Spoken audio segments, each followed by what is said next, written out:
ঐতিহাসিক মালদহের রামকেলি ধাম। মহাপ্রভু চৈতন্যদেবের আগমন উপলক্ষে প্রতি বছর গৌড়ের এই রামকেলি ধামে মেলা অনুষ্ঠিত হয়। দেশ বিদেশ থেকে বহু মানুষ এই মেলায় আসে।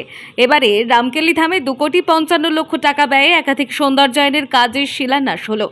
রামকেলি ধামে অবস্থিত মদনমোহন মন্দিরের রাধাকুণ্ড, শ্যামকুণ্ডতে স্নানঘাট, পেপার ব্লক করার রাস্তা সহ একাধিক কাজের শিলান্যাস করা হয়। উপস্থিত ছিলেন রাজ্যের মন্ত্রী সাবিনা ইয়াসমিন, জেলা শাসক নিতিন সিংহানিয়া, মালদা জেলা পরিষদের সভাধিপতি লিপিকা বর্মন ঘোষ সহ অন্যান্যরা।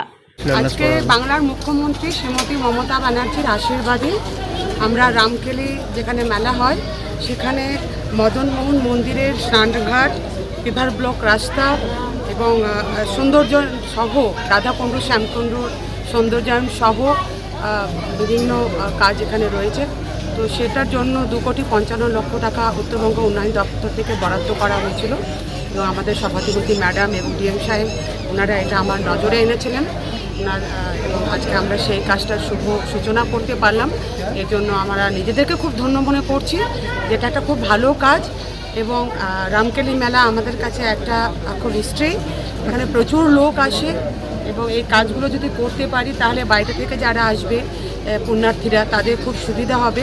এবং আরও কিছু 2-3টি কাজ আমাদের এখানে নজরে এসছে। ডিএম সাহেব আছেন, সভাধিপতি ম্যাডাম আছেন, আমি নিজেও আছি। আমরা তদারকি করে সেই কাজগুলো করে দেওয়ার চেষ্টা করব। মালদা থেকে মাধব কুমার মণ্ডলের রিপোর্ট, টাইমলেস ডেপিকশন নিউজ।